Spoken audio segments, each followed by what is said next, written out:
Hi friends, എല്ലാവർക്കും pocket money YouTube ചാനലിൻ്റെ പുതിയൊരു വീഡിയോയിലേക്ക് സ്വാഗതം. ഇന്ന് ഞങ്ങൾ വീട്ടിൽ ചെയ്യുന്ന പാക്കിംഗ് ജോബിൻ്റെ വിശദമായിട്ടുള്ള വിവരങ്ങൾ നോക്കാം.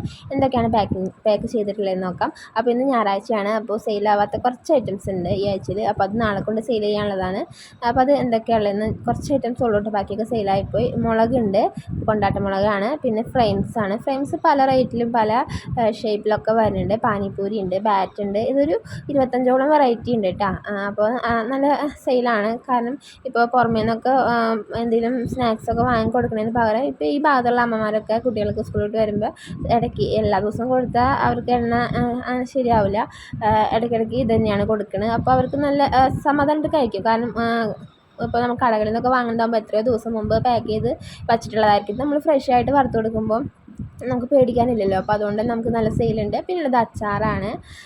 ഇങ്ങനെ കുറേ ഐറ്റംസ് നമുക്ക് ഇതൊക്കെ വീട്ടിൽ തന്നെ പാക്ക് ചെയ്യണതാണ് കേട്ടോ. അപ്പോൾ നമ്മൾ സ്വന്തമായിട്ട് ചെയ്യണ പാക്കിങ് ജോബും വേറൊരു സ്ഥലത്ത് നിന്ന് പ്രൊഡക്റ്റ് കൊണ്ടുവന്ന് പാക്ക് ചെയ്ത് അവർക്ക് തിരിച്ചു കൊടുക്കുന്നതും തമ്മിലുള്ള വ്യത്യാസം നമുക്ക് നോക്കാം. അപ്പോൾ നമ്മൾ സ്വന്തമായിട്ട് ഇത്രയും പ്രൊഡക്റ്റ് പാക്ക് ചെയ്ത് നമ്മൾ സെയിൽ ചെയ്യുമ്പോൾ നമുക്ക് എന്തായാലും ഒരു കുറഞ്ഞതൊരു 100-150 രൂപയോളം നമുക്ക് കിട്ടും. പക്ഷെ നമ്മളിപ്പോൾ ഇത്രയും പ്രൊഡക്റ്റ് വേറൊരു സ്ഥലത്ത് നിന്ന് കൊണ്ടുവന്ന് പാക്ക് ചെയ്ത് അവർക്ക് തന്നെ തിരിച്ചു കൊടുക്കുകയാണെന്നുണ്ടെങ്കിൽ കൂടി വന്ന ഒരു 15-20 രൂപ, അതിന് കൂടുതലാണ്, അതിലൊക്കെ തന്നെ കിട്ടുള്ളൂ ഒരു പാക്കിംഗ് ജോബ് എന്ന് പറയുമ്പോൾ. കാരണം ഇത് ഇത്ര കുറച്ച് പാക്കറ്റേ ഉള്ളൂ. അപ്പോൾ ഇത്രയും പാക്ക് ചെയ്ത് നമ്മൾ തിരിച്ചു കൊടുക്കുമ്പോൾ ഒരു 15 രൂപ 20 രൂപയ്ക്ക് കിട്ടുള്ളൂ. പക്ഷെ നമ്മൾ സ്വന്തമായിട്ട് ഇത് പാക്ക് ചെയ്ത് നമ്മൾ തന്നെ സെയിൽ ചെയ്യുകയാണെന്നുണ്ടെങ്കിൽ എന്തായാലും നമുക്ക് ഇതിനൊരു 150 രൂപയോളം അല്ലെങ്കിൽ 200 രൂപയോളം നമുക്ക് ലാഭം കിട്ടും.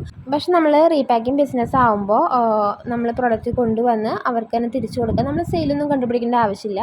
പക്ഷേ നമുക്ക് അതിന് ചെറിയൊരു വരുമാനം മാത്രമേ കിട്ടുള്ളൂ. ഏതൊരു പാക്കിംഗ് ജോബ് ആയാലും ഇപ്പോൾ ഒരു പാക്കറ്റൊക്കെ നമ്മൾ പാക്ക് ചെയ്ത് ഒട്ടിച്ച് കഴിഞ്ഞാൽ നമുക്ക് ആകെ അതിന് കിട്ടുന്ന ഒരു പാക്കറ്റ് പാക്ക് ചെയ്ത് കഴിഞ്ഞാൽ 50 പൈസ അല്ലെങ്കിൽ 75 പൈസ, 1 രൂപയ്ക്ക് കിട്ടുള്ളൂ. പക്ഷെ നമ്മൾ പാക്ക് ചെയ്ത് ഒട്ടിച്ച് സെയിൽ ചെയ്യുകയാണെന്നുണ്ടെങ്കിൽ നമുക്ക് ഒരു പാക്കറ്റുമ്പോൾ തന്നെ 5 രൂപ 6 രൂപയ്ക്ക് നമുക്ക് ലാഭം കിട്ടും. അപ്പോൾ അതാണ് ഈ ഒരു നമ്മൾ സ്വന്തമായിട്ട് ചെയ്യുന്നതിൻ്റെയും പാക്ക് ചെയ്ത് തിരിച്ച് കൊടുക്കുന്നതിൻ്റെയും വ്യത്യാസം എന്ന് പറയുന്നത്. അപ്പം നമ്മൾ എന്തൊരു ജോബ് ചെയ്യുകയാണെങ്കിലും കുറച്ചൊന്ന് കഷ്ടപ്പെടാൻ തയ്യാറാണെന്നുണ്ടെങ്കിൽ നമുക്ക് നല്ല രീതിയിൽ വരുമാനം ഉണ്ടാക്കാൻ സാധിക്കും. അപ്പോൾ നമ്മൾ റീപാക്കിംഗ് ബിസിനസ് ആണെന്നുണ്ടെങ്കിൽ ഇപ്പോൾ നമ്മൾ മറ്റുള്ളവരുടെ കയ്യിൽ നിന്ന് പ്രോഡക്റ്റ് എടുത്ത് കൊണ്ടിട്ട് പാക്ക് ചെയ്ത് തിരിച്ചു കൊടുക്കുമ്പോൾ നമുക്ക് റിസ്ക് ഇല്ല. അതാണ് അതിൻ്റെ ബെനിഫിറ്റ് അല്ലാതെ വേറെ നമുക്ക് നമ്മളൊരു വർക്ക് ചെയ്യണം, നമുക്ക് വരുമാനം കിട്ടാനാണല്ലോ. അപ്പോൾ കുറച്ചൊന്ന് കഷ്ടപ്പെട്ട ഒരു 3-4 മാസം നമ്മൾ ഈ ഒരു റീപാക്കിംഗ് ബിസിനസ്സിന് വേണ്ടി നമ്മൾ ടൈം ഇൻവെസ്റ്റ് ചെയ്ത് കഷ്ടപ്പെട്ട് കഴിഞ്ഞ് 4ാമത്തെ മാസം തൊട്ട് നമുക്ക് നല്ല രീതിയിൽ വരുമാനം ഉണ്ടാക്കാൻ സാധിക്കും.